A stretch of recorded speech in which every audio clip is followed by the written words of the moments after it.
Nongeye kunezererwa Imana uyu mugoroba mwiza, mugoroba w'umugisha, kandi mwagize ibihe byiza. Biragaragara ababaye hano kuva mu gitondo kugeza no masaha, namwe kandi abaje ubu mugoroba, twese Imana yatugeneye umugisha.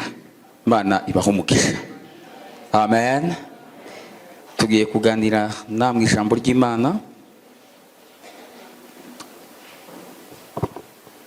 Uyu mugoroba ngiye gusoma mu gitabo urwandiko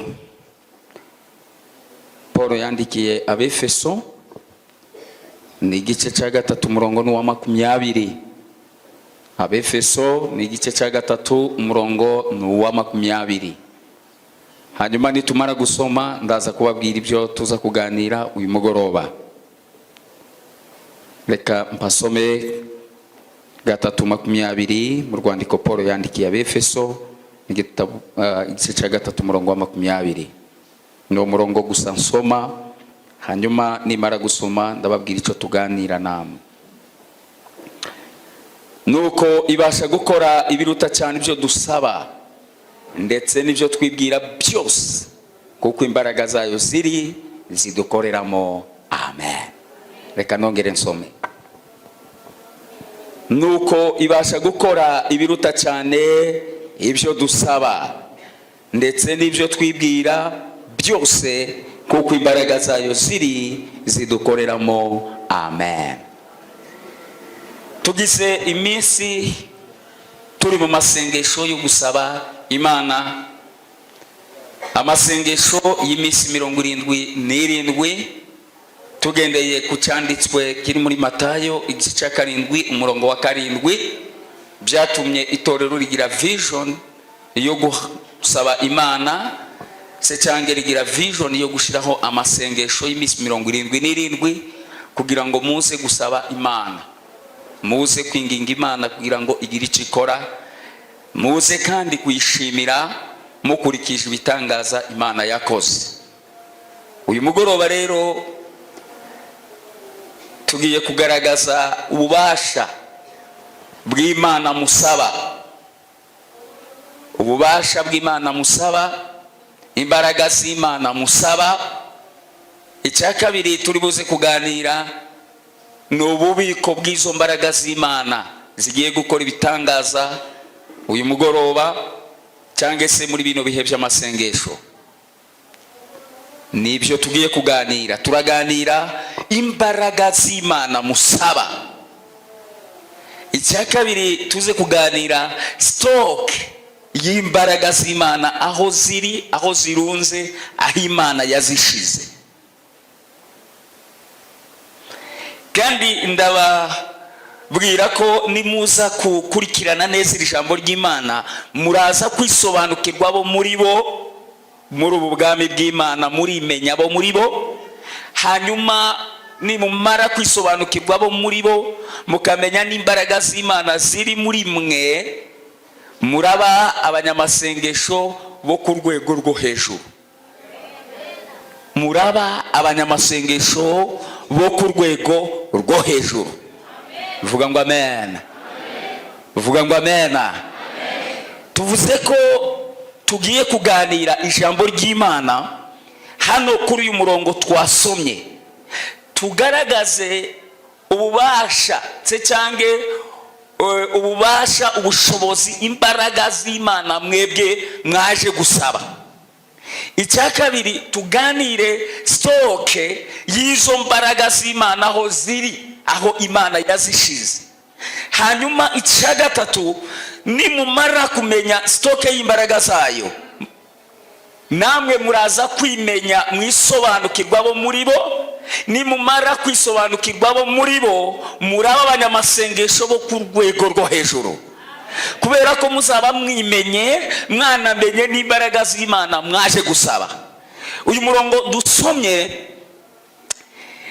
Paul asanze Abefeso bari mu masengesho nk'aya murimo, kandi nabo barasa n'abari bafite igitembe yo gusaba Imana.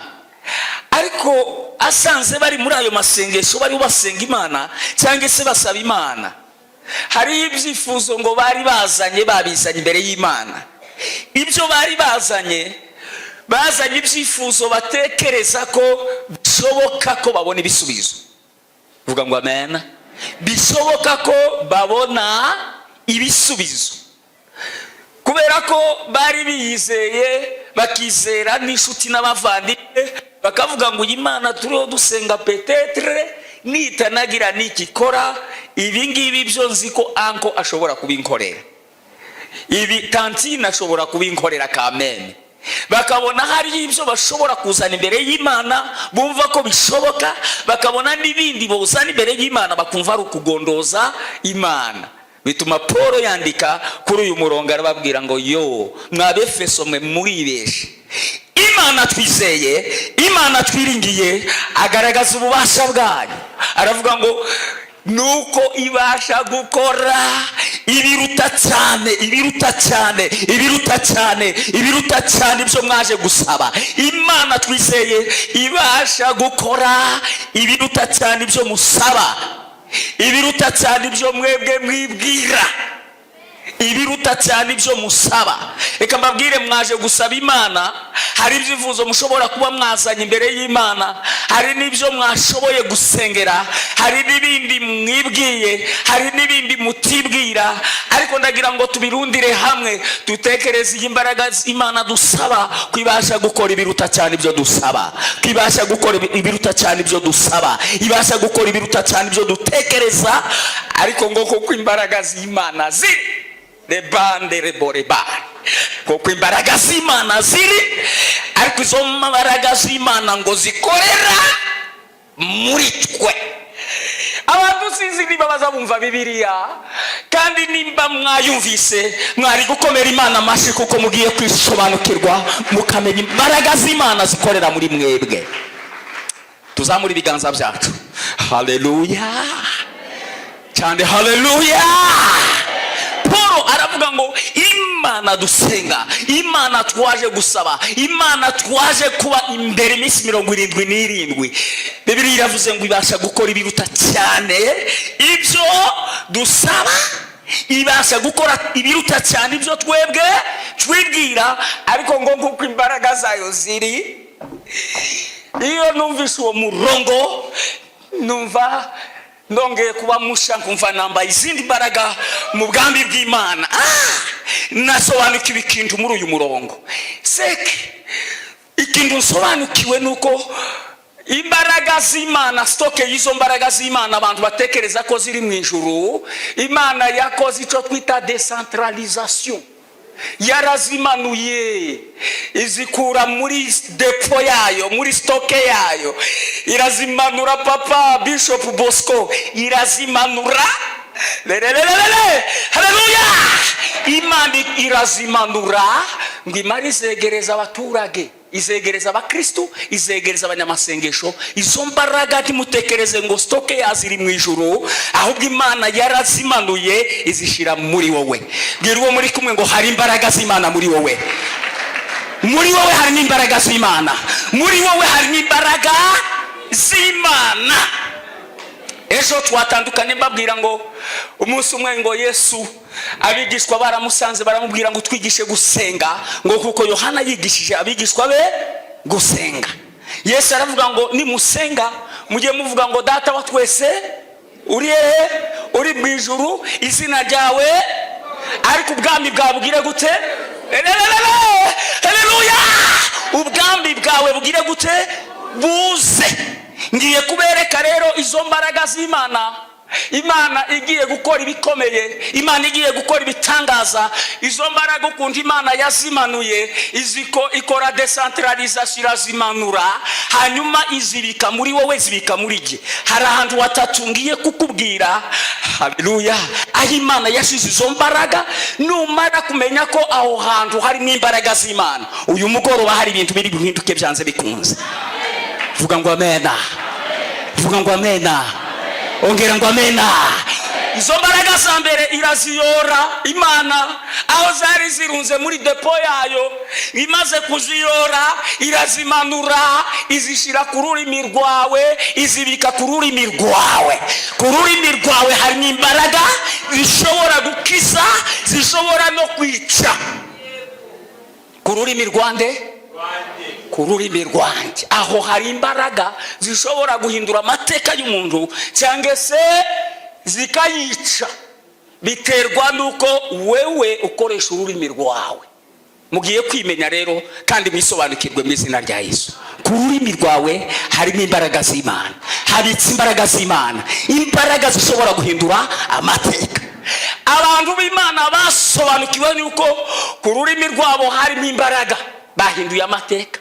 Badakoze iminsi 70, badahagaze ngo bahagarare mu minsi 40, akisobanukirwa uwo ari we mu Mana, akamenya nuko Imana yakoze decentralisation ikamanura imbaraga zayo muri we, yahinduye amateka. Kunda umunyamasengesho umuyumbu ukomeye witwa Eliya, umuntu w'Imana wisobanukiwe kuko ku rurimi rwe harimo iki? Harimo imbaraga. Asanga abantu barimo baramya ibigirwamana, kimwe bagishinze bakita Bayali, ikindi bagishinze bakita Ashera. Akora research, akora research, arabaza ngo yeme mwavuye ku Mana none mwapfukamiye ibigirwamana, hari izindi mana zavumbutse, mumbwira amakuru yazo. Amakuru y'izimana twashinze turamenya amakuru ya Ashera, turamenya amakuru ya Bayali. Ati Bayali niyo izituma imvura igwa, aritaye mu gutwi. Ashera ngo ni utuma ikime kiba, hakaba frisher, hakaba amafu meza. Ngo amare kubita mu gutwi umukozi w'Imana w'umunyamasengesho ntiyafashe iminsi 40, ntiyafashe iminsi 3, arahagarara aravuga ngo aravuga akoresheje iki? Kubera ko wisobanukiwe. Haleluya! Ndiso kubera ko wisobanukiwe ko muri wowe harimo imbaraga. Nanje bagaritse imvura, umutipe Eliya yacecetse imyaka 3 n'amezi 6, imvura itagwa mu izina rya Yesu. Niba hari impfu zari zahagurutse, uyu munsi turazihagarika. Haleluya!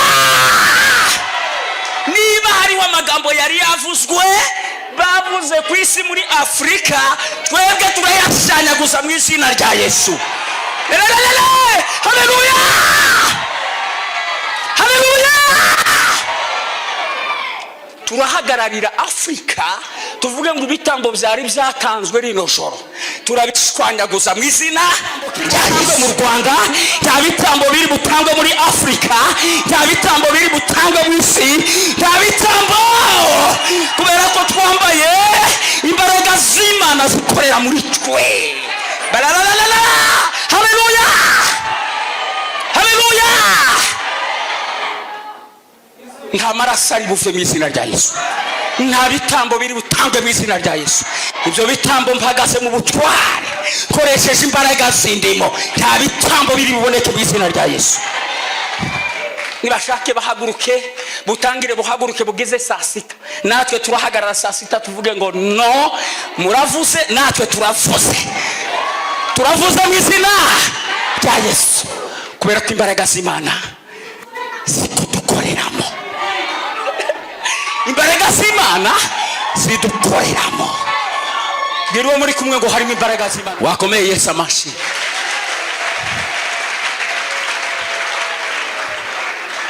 Eliya umukozi w'Imana. Bwira umugenzi wawe ngo nawe uri umukozi w'Imana. None se pasa ijambo ry'Imana rivuga gute? Ngo gusenga k'umukiranutsi kugira umumaro mwinshi yasenganye. Ngo Eliya nawe ngo yari umuntu umeze katwe. Haleluya! Yari umuntu umeze nkawe, yari umuntu umeze nkanjye. Edayeri bamwe bari murusha n'ubunini kuko yari nakagabo gato ariko kuza imbaraga z'Imana. Ndabyibutsa umunsi umwe umugabo witwa Ahaziya, mu gitabo cy'Abami cya 2 igice cya 1 ugisome cyose. Hari umwami witwa nde? Ahaziya. Yuriye muri etage ngo abegere hejuru ku idirisha runguruka, aragwa. Ngo agwe hasi, ngo bimuviramwo uburwayi bukomeye ku buryo uyumvishe ko ubwo burwayi bushobora no kumwica.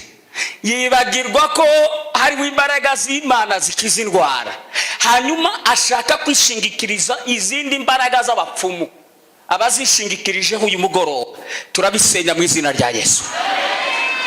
Atuma abagaragu be ngo nibaje mu bapfumu, ngo baje kumubariza niba azapfa cyangwa niba azagira gute, azakira. Eliya hari ataramiye ku musozi, Imana iramusanga ngo genda uje kwitanga bari abahungu batumwe nande na Ahaziya, ubabaze amakuru abagenza. Aramanuka ngo ahura n'abarababaza bapeti, bino bozo bima wapi? Muvuye bapeti nanga, bino bozo bima wapi? Muvuye? Ati umwami ati ndi biswe ngo yadutumye ngo tuje kumubarisa iby'ubuzima nibazapfa cyangwa nibazagira gute azakira. Eliya aravuga ngo ese wibagiwe ko muri Isirayeli harimo iki? Ngero muri kumwe ngo dufite Imana, dufite Imana, dufite Imana. Yibagiwe ko muri Isirayeli hari Imana ku buryo aza kubaza iby'ubuzima bw'akaza kubibaza abapfumu vrema. Ngo amare ahita abwira bahungu, arababwira ngo ni mugende mubwire shobuja ko indwara arwaye azagira gute azapfa kandi atazabyuka kuri ico gisasiro aryambeho. Ngo amare yisubirira ku musozi aja gutarama. Igisirimba kiba kiratangiye ku musozi, yetaramiye Imana, abwira Imana ngo wavuganye n'abakera Mana, ndashaka kuvugana nanjye. Ari muri ico gisirimba umuriro w'Imana watse. Noneho baba tipe bagera kuri Ahaziya. Ahaziya arabaza ngo bapeti ko mutashe kare bigenze gutati tuhuye n'umugabo aratubwiye ngo kubera ko bibagiwe ko muri Isirayeli hariho iki? Hariho Imana, none ukaba wagiye kubaza abapfumu ngo tukubwire ngo uzapfa. Atese yembe uwo mugabo ameze ati wogira ngo nini mujeya se? Nta nubwo afite n'ibijambe, nta nubwo afite n'ibijea, reka ndana bisepse n'akadogo n'agatipe n'akagabo gato ati gusa karangwa n'impwembwe. Ahabu ngo abyumve, nani Ahaziya ngo abyumve. Aravuga ngo nta wundi ni Eliya wahehe wete Shubi. Murankurikiye ati wo nta wundi ni Eliya wahehe wete Shubi, ni uzuvuga gutyo, ni uje uvuga gutyo. Noneho ngo Ahaziya igikorwa yakoze ngo atuma abasirikare 50. Bangahe? Abajenero, abakoloneli n'abakapiteni bayobowe n'umujenerali. Ati mugende mwangabo mwe. Abasirikare 50 batumwa gufata umugabo umwe udafite niga, udafite ariko yari yambaye imbaraga z'Imana. Abantu yangu yari yambaye imbaraga z'Imana. 50 ngo baramugose nawe arahari mu gisirimba arimo aratabaza Imana ngo Mana wadutabaraga mu misi ya kera, nanone kandi uzaturengere tuzageze kugupfa. Eliya ngo akebuke abona 50 bagize gute bamugose. Umujenera ahita mutuka ati we banzureke ngwino vuba. Niwe harya Eliya ngo uri umuntu w'Imana, umuntu w'Imana ngo ngwino. Aravuga ngo nimba ndi umuntu w'Imana nkuko bivuze umuriro numanuka ubatwike. 50 barashirira muri ritime, 50 barashirira muri ritime. Babona kotsi gusa ko kazamuka 50 babarahiye. Ese batwitswe niki? N'imbaraga z'Imana ziri hehe? Kururimi. Ntabwo yigeze arwana nabo, ntiyigeze ahangana nabo, yarimenye gusa ko kururimi rwe hari niki? Hari imbaraga. Aravuga ngo umuriro numanuka ugire gute ubatwike. 50 baba barashiririye. Ingabo 50 sevre zirahiye kandi zitwitswe n'ururimi. Iri joro turatwika byinshi, iri joro turatwika byinshi, iri joro turatwika byinshi, iri joro hari bigomba gusha mu izina rya Yesu. Haleluya. Ndamwibutsa umugabo witwa Samsoni. Ntimwibuka Samsoni? Igihe yatewe n'Abafilisiya, Bibiri ivuga gute ngo yagize acyatora kasaya kindogobe kandi ngo kumye, ngo akubite gutya ngo ibirundo ni birundo. Aravuga ngo yerega burya bwose ngo akasaya kindogobe kandi kumye gakubise ibirundo kandi kari kangahe? Byari byinshi se? Kari kamwe. Noneho wewe ufite utwasaya tubiri, nimba kamwe karakubise ibirundo n'ibirundo, ukaba ufite utwasaya tubiri, umurebe uko tungana, buri wese afite tubiri. Turakubita ibirundo bigana gutera ijoro. Tugiye gukubita ibirundo mu izina rya Yesu. Tugiye gukubita ibirundo mu izina rya Yesu. Tugiye gukubita ibirundo mu izina rya Yesu. Zamura Yesu icubahiro. Haleluya.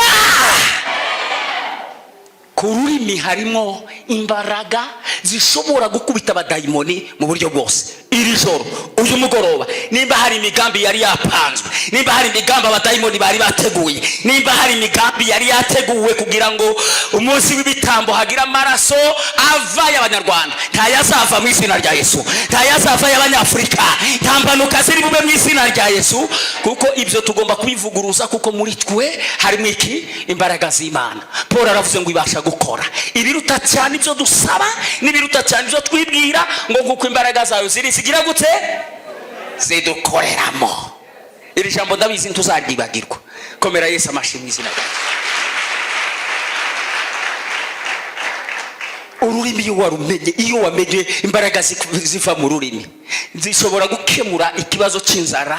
Inzara yari yabaye mu gihugu, inzara yari yateye mu gihugu, wamenya gukoresha ururimi rwawe, inzara igashira. Reka tubyibuke ikijambo ry'Imana rivuga, i Samariya habaye inzara kugeza ngubwo abagore batangiye gufungura abana no kw'Imana. Tekereza batangiye kurya abana. Abagore babiri bagiye inama, zana uwawe tumufungure, akuna damaje, ibintu byarangiye nuko tubigenze gutezana gatogo kawe kadogo tukadame, nitumara kukarya ejo uzazana kawe. Ebana baragafunguye, bukeye haza undi mu mama ati rero inzara yakomeje kuba nyinshi, zana wa mwana wawe gira nawe tumurye. Uwo mugore ngo ahisha umwana we, ikirego kigera ku mwami, ngo kigere ku mwami. Uwo mwami ngo asanga Elisa umuntu w'iki w'Imana, ngo batangira kumukurubana, ngo abagore batangiye kurya abantu, uvuga ngo uri umuhanuzi w'Imana, uri umuhanuzi. Ariko abahanuzi ntabyo badatura. Tekereza n'ikibazo cya krize kinyatsi ngo ribasanze umukozi w'Imana. Ariko icyo nkundira Petero yaravuze ngo ifeza n'izahabu ntabyo dufite, ngo ariko ibyo dufite nibyo tugiye kubaha. Vuga ngo amen. Bakoresha imbaraga z'Imana ziri muri bo. Bibiri ivuga gute? Bibiri avuga ngo Elisa aravuga ngo nimundeke ejo, akoresheje iki? Ururimi. Ku marembo y'i Samariya ibiryo bizaba byahendutse. Umugabo ngo amurebe aravuga ati peti, uretse ibikucu inkonji bagukubise, Imana nubwo yokingura amarembo y'ijuru, ibyo uvuze birashoboka. Undi aramubwira ngo kubera kutabyemeye utabigete kwa macho, lakini utabidame, uzabirebesha amaso ariko ntuzabirya. Akoresheje iki? Akoresheje ururimi. Ku rurimi rwawe harimo imbaraga, ku rurimi rwawe harimo imbaraga, ku rurimi rwacu harimo imbaraga, ku rurimi rwacu harimo imbaraga mu izina rya Yesu. Nababwiye ahantu hatatu ndibuze kuvuga kugira ngo twinjire mu masengesho, hanyuma tugire icyo dukora, ariko twisobanukiwe, twimenye abo turi bo, tumenye stoke y'izo mbaraga naho Imana yazishize muri twebwe. Vuga ngo amen. Mwarambiwe se? Vuga ngo amen.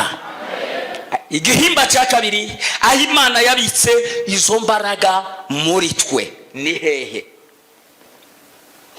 Ahantu ha kabiri ni mu biganza.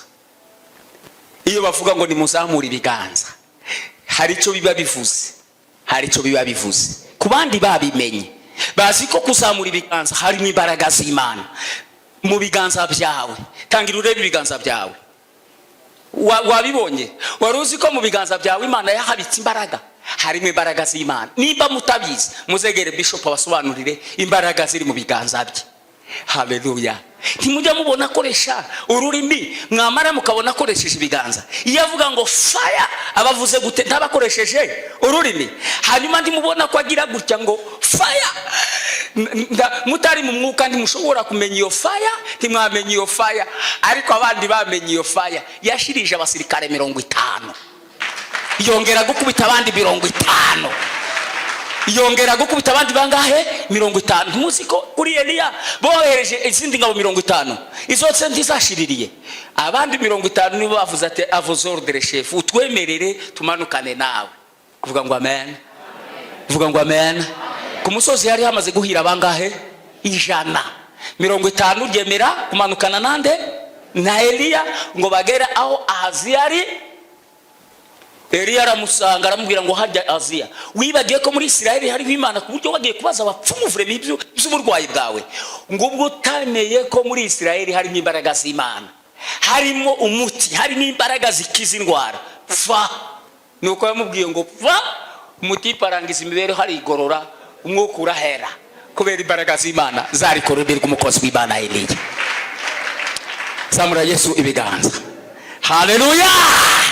Imbaraga za kabiri Imana yarazifashe izibika mu maboko yawe, mu biganza byawe. Abasobanukiwe ko ku biganza byabo harimo imbaraga bahinduye amateka. Urugero ni umukozi w'Imana witwa Mose. Ntimwibuke igihe Yosuwa yari ayoboye urugamba rwana n'Abameleki y'ubutsinzi. Haleluya, haleluya. Uko ngo yazamuye ibiganza Abayisiraheli bakabona ubutsinzi. Reka mbabwire uko murimo mubizamura gutyo. U Rwanda turimo turatsinda mu izina rya Yesu. Muri Afrika turatsinze mu izina rya Yesu. Haleluya. Uko twazamuye ibiganza harimo imbaraga z'Imana ziri mu butsinzi kubera ko twazamuye iki? Ibiganza. Mose ngo yabizamura Abayisiraheli bakagira gute? Bakanesha. Yabimanura Abayisiraheli bakagira gute? Bakaneshwa. Abantu babiri gusa nibo bagize vision. Uwa mbere ni Aaron, uwa kabiri ni Huri. Umwe aturuka iburyo, undi aturuka hehe? Ibumoso. Bazamura amaboko yande ya Mose. Torero ry'Imana tugomba kuzamurana ibiganza mu izina rya Yesu. Tugomba gushigikirana mu izina rya Yesu. Haleluya. Dushigikirana gute? Mu masengesho. Dushigikirana gute? Mu gutura, mu gutanga, mu gukorera Imana. Ugasanga bishop utekereza nta kandi kazi nge ndamuzi afite amafaranga menshi, ari mu bantu ba mbere hano muri kino gihugu. Twe dutangira urusengero, twebwe icyo gihe twarasengaga ngo Imana izaduhe abatera mpunga, si byose aba sponsor. Twebwe ndihaje abazungu. Muzungu wacu wa mbere tuzi ni Bishop Bosco, niwe muzungu twabonye. Icyo gihe yakoreraga cash, afite amafaranga. Twasengeraga mu kumba kangana gutya, ariko hariho ibikuta. Ahageze ku manywa aravuga ati no, ibi bikuta bigomba kuhava. Yakoze mu mufuka atanga cash ze, dusunika ibikuta. Uwo munsi twavuze mu ndimi, burira ture mu ndimi. Twari twabonye umuterankunga, twari twabonye umusponsor. Vuga ngo amena. Akora mu mufuka. Sinamusanga gari ya ufite ikiduka gikomeye utabonana. None sigaye sanga ngo yiriwa hangaho. Muoni yari business, yari afite business bahinduranye indege n'ingendo uko bukende uko bwije. Ariko Imana iramuhamagara imyicaza hano muri Patmos. None turagira ngo bizagende gute? Tugomba kumushigikira mu izina rya Yesu. Haleluya. Tugomba kumushigikira. Ukamenya yaraye he, ukamenya yari iki, ukamenya yambaye iki, ukajya wibwiriza, ukazana ishati nziza. Wewe ntiwahawe imbaraga zo kwirukana abadayimoni, arabakwirukanira. Wewe ntiwakwibwiriza ngo ugira. Twasenze Imana, ubu Imana yatwubakiye urusengero runini, ariko umusponsor wa mbere ni Bishop wanyu. Mwakomeye Imana amashi. Bijya biba ngombwa ko ibintu byose tukabivuga mu izina rikuru kugira ngo abantu bamenye umuhamagaro. Vuga ngo amen. Mu biganza byawe harimo imbaraga. Biro muri kumwe ngo mu biganza byawe harimo imbaraga. Hano habaye sehashka, habaye ibiki n'ibiki, ariko wa Mana we, kumbe mu biganza byacu harimo imbaraga. Fire. Ariko njyana bikunda gusa jewe niyabivuga sinyabumiriza ngo nje no mu mwuka, nzakomeza kwirebera iyo fire. Ipepo rigahunga abadayimoni bagahambira kubera power. Imbaraga z'Imana ziri mu biganza bya mukozi w'Imana. Harimo imbaraga z'Imana zirukana amajini, harimo imbaraga z'Imana zirukana indwara, harimo imbaraga z'Imana zituma abantu bavuga. Nicyo gituma Yakobo yavuze ngo niba muri twe hariho ubabaye agire gute? Asenge. Kandi ngo niba hariho urwaye agire gute? Atumire umukuru w'itorero, atumire bishop. Namara bishop amurambike iki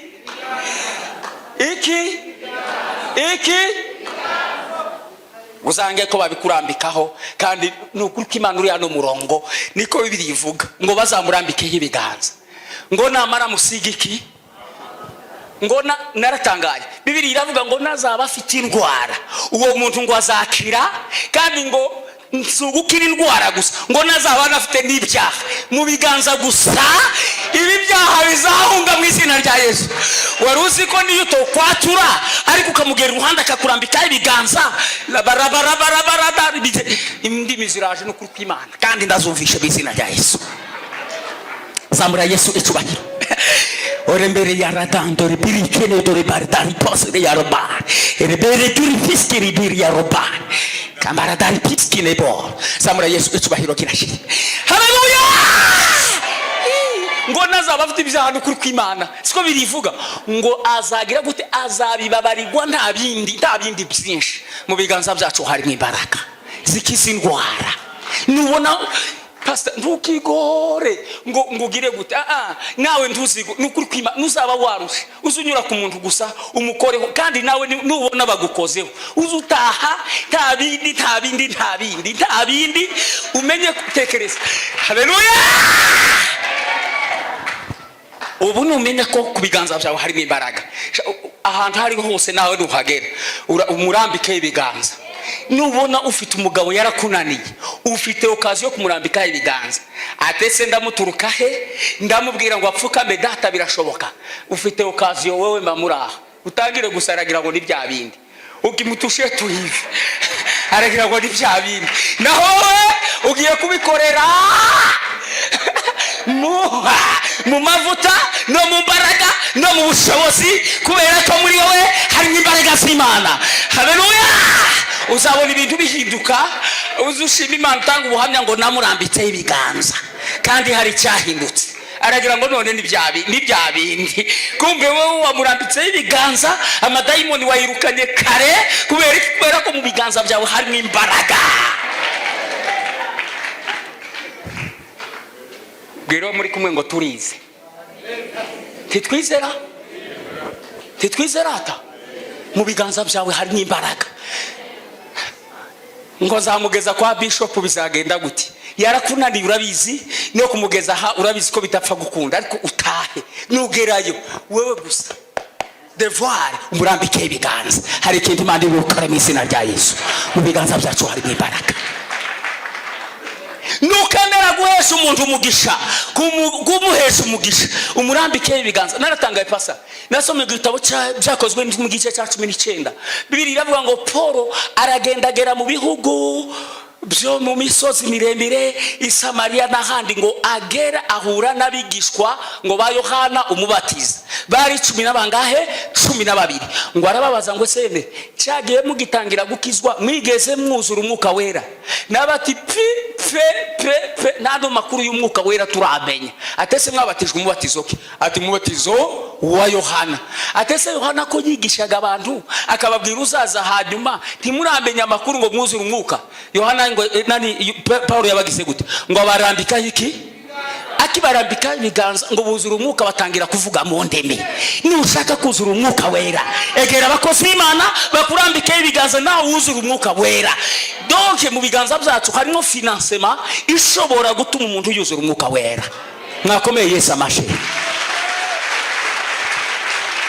mu biganza byacu Paul aravuze ngo ibasha gukora ibirita cyane ibyo dusaba ibirita cyane ibyo twibwira ngo ariko nguko imbaraga zayo zigira gute zidukoreramo ikoresheje iki ururimi ikongera igakoresha ibiganza mvuga igihimba cya gatatu ni ibirenge reba ku birenge byawe my sister tarama corona yo tekereza hariho bazaba abaturushije kubisobanukirwa hanyuma bo batangira kubikoresha kubera ko bisobanukiwe kandi batanabikoresha mu buryo bwiza si byose mujya mumva ko abacuraguzi bahaba abacuraguzi murabumva muzi ko abacuraguzi bahaba abacuraguzi baba mu bice bitatu ariko reka mvuge bibiri hari umucuraguzi ucuragurisha akanwa ariko abenshi bacuragurisha iki abacuraguzi yakugereye mu kibuga cy'inka zibyaye ntavuga ariko yahakandagiye gutya gusa hari uwo nzi yabaye ahantu muri Kongo yari umucuraguzi kabutindi wa mbere hanyuma rero abura ukuntu acuragura akoresheje ibirenge hanyuma aramubwira ngo usakarire kuko yari azi no gusakara ngo usakarire umuntu inzu aramusakariye ariko abone hari nkayabyaye hariya kubera ko yabuze uko ayicuragurira ariko ari hejuru y'inzu kurya agiye kumanuka kubera ko azi ko azakoresha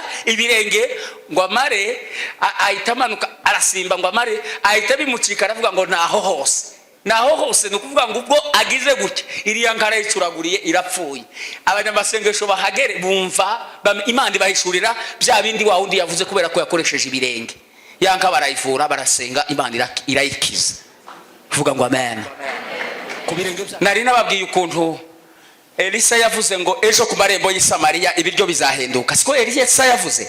Muza bazanye ibiryo n'abana b'abanyabibembe, siko birivuga, bari babataye hirya y'umuji. Noneho ngo bigeze mu masaha ya nimugoroba ngo baje inama, barabwirana ngo nituguma aha turapfa, nidusanga bene wacu baraturya, none twigira inama tuje mu banzi bacu ahari bo botugirira ubuntu tukanabona na damaje tukarya. Amaze ngo bukije inama burahaguruka, kubera ko baranyabibembe butangira kugenda gutya. Je harabona bonye aho twari dutuye bagiraga ibi probleme z'amavunja, yagenda ukabona aragenda nkuko. Uko rero abanyabibembe bugenda gutya, muranyumva, ngo Imana yumvikanisha ibirenge byabo ngo bikamera nk'amafarashi y'intambara, si byose ngo nk'amafarashi, donc nk'amagare y'intambara kururwa n'amafarashi, ngo bituma abanzi bagira gute, bahunga. Baraza ngo bahagere basanga abanzi bahunze, bararya ngo bamare bafata ibiryo bimwe baja kubwira bene wabo amakuru ko ibiryo byabonetse kandi abanzi bagize gute, bahunze. Ese bahungishijwe niki? Ese bari bavuze bahungishijwe niki? Ibirenge. Barahunga, baraza babwira bene wabo amakuru, bene wabo baraza batora ibiryo barabistoka. Ngo aho babishize muri stoke, bafata wa mugabo wabwiye Elisa ngo Imana nubwo yakingura amarembo y'ijuru, ese ibyo byaba? Elisa akamubwira ngo uzabirebesha amaso ariko tuzagira gute, tuzabirya. Uwo niwe bagize umurinzi wo gutambutsa abagore bashonje, baramukandagiye. Vuga ngo kumukandagira, niwe muntu wa mbere mu isezerano rya kera nirisha wakandagiwe n'ibirenge by'abagore, arangiza imibereho arapfa. Abagore bashonje baramukandagira arapfa. Mu birenge harimo imbaraga, mu birenge harimo ikiyeme. Yesaya yavuze ngo dore ibirenge by'abazanye inkuru nziza, ngo ni byiza hehe, ku misozi. Ibirenge by'abazanye inkuru nziza. Imana ibwira Yosuwa ngo aho uzakandagiza ikirenge ndahaguhaye. Dawidi aravuga ngo ijambo ryawe Mana nitabaza ari muri kiriki ibirenge byanjye. Yosuwa yamaze guterera iryo jambo mu gutwi ngo aho uzakandagiza ikirenge ndahaguhaye, abwira abatambyi ngo nubwo Yorodani yozuye tugomba kuyambuka. Rero muri kumwe tugiye kwambuka mu izina rya Yesu. Abwira abatambyi ngo nimuheke iki, isanduka y'isezerano, mutitaye ko Yorodani yarenze iki, inkombe. Bibiri ivuga gute, ngo ibirenge by'abatambyi bigeze muri Yorodani hagati. Bigeze hehe? Amazi aribwiriza. Naratangaje ari amazi ngo yatemba amanuka, ayandi ngo atemba azamuka. Kuva navuka sinabona amazi atemba azamuka, kereka yayandi yo mu muheha muri fanta niho uzukurura gutya akabara azamutse, ariko ayandi ntaza azamuka. Ariko ayuwo munsi yarazamutse, ubwoko bw'Imana bwambukira humutse atanyerera, bose barambuka mu izina rya Yesu. Bakoresheje ikiyeme, bakoresheje iki, ibirenge. Bageze Yeriko ntibasanze umugi ukikijwe n'inkike z'amabuye. Mujya mumva ngo byagenze gute? Iminsi ngahe? 7 bakora seko na pere kuzunguruka kw'Imana. Zunguruka bakoresha ibirenge, inkike nabo ngo zibarebe, ziravuga ngo ibirenge byabo batipe bije bifite imbaraga. Ku munsi wa 7 inkike zirariduka. Hari bigiye kuriduka mu izina rya Yesu. Hari bigiye kuriduka mu izina rya Yesu. Hari bigiye kuriduka mu izina rya Yesu. Biraridurwa n'iki, n'imbaraga zikorerwa ku birenge byacu. Nicyo gituma wewe ugishoboye nuzajya ubona abantu barimo barasirimba bakagira gutya, uzumenya ko harimo imbaraga z'Imana zikorera ku birenge byabo. Haleluya! Ukabona umuntu ukabona iyo asimbuka gutya, hari ibintu biba bikoreka mu izina rya Yesu. Utavuze mu birenge byawe hari imbaraga. Yesu yavuze gute? Yavuze ngo nimugera ahantu bakabakira, ngo urwo rugo niba rukuyumugisha muzaruhesha iki, ngo nibanga muzagire gute, ngo muzakukumuraga kugugu ko ku birenge byanyu. Mutekereza ko Yesu yari umuswa kugira ngo ababwire ngo muzakunkumuraga kungugu ko ku birenge? Ntimuzi ko yabonaga ko mu birenge harimo imbaraga? Vuga ngo harimo imbaraga, hari imbaraga, hari imbaraga. Paul aravuga ngo ibasha gukora ibiruta cyane ibyo dusaba, ibiruta cyane ibyo twibwira byose, ariko ngo kuko imbaraga zayo zigira gutse zidukoreramo. vuga ngo amen. Ongera ngo amen. Ongera ngo amen. Uyu munsi turavuguruza ibyari byapanzwe, ibyari byateganijwe. Abari bavuze ngo baratanga ibitambo, nimba iwanyu bari baragutanze igitambo, turakugaruje mu izina rya Yesu. Niba bari baragutanze igitambo, turakugaruje mu izina rya Yesu. Niba bari baragutanze bakavuga ngo ntacyo uzigezaho, ndahanuye ugiye kugira icyo wigezaho mu izina rya Yesu. Hari abantu turimo tugaruza, hari abantu turimo tugaruza mu izina rya Yesu. Komera Yesu amashyi mu izina rya Yesu. Turakugaruje mu izina rya Yesu. Turakugaruje mu izina rya Yesu. Iyo bari abantu bagiye gutanga ibitambo, baratura. Bagira gute? Baratura, bakora mu mifuka yabo, bakamena amaraso, batanga ubuzima, batanga ibintu bitabarika. N'ubu mbabwiriye umugoroba babyegeranije kugira ngo bagire uwo batanga. Murabyumva? Babyegeranije kandi bahakikisha ko buri rugo rwose barwoherejemo delege. Murabyumva? Ubaserukira bakohereza intumwa yabo ngo bagere iwabo, bagere iwanyu. Hanyuma basinye ko mwanyu agomba kuba igitambo. Nibabura amaraso batware amafaranga, nibabura amafaranga batware mariage, nibabura mariage batware amahoro. Usanga abantu buzuye ikimbirane, amadayimoni, ibibazo byabateye. Ariko ubwo mwamenye ko hari imbaraga z'Imana zikorera muri mwe, vuga ngo amen. Vuga ngo amen. Uravuga ngo turabyanze mu izina rya Yesu. Niba hari ibyo bari bateganyije mu gihugu cyacu, mwavuze ngo turabyanze mu izina rya Yesu.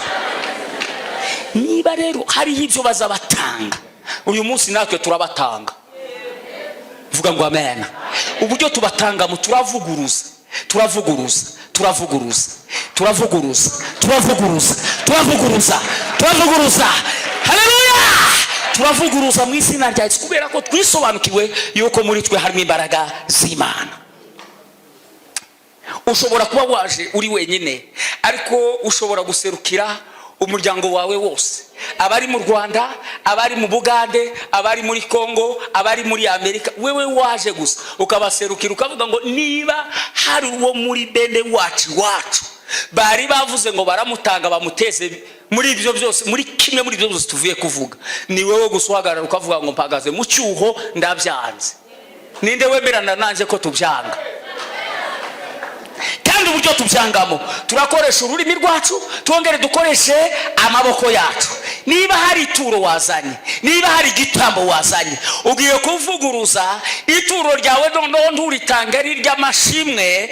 Muranyumva? Nturitange noneho hari icyacumi ubuginde, ahubwo ugiye gutanga igitambo kugira ngo utange ba bandi bari bavuze ko bagutanga. Ntibakigutanze kubera ko wimenye kandi wisobanukiwe.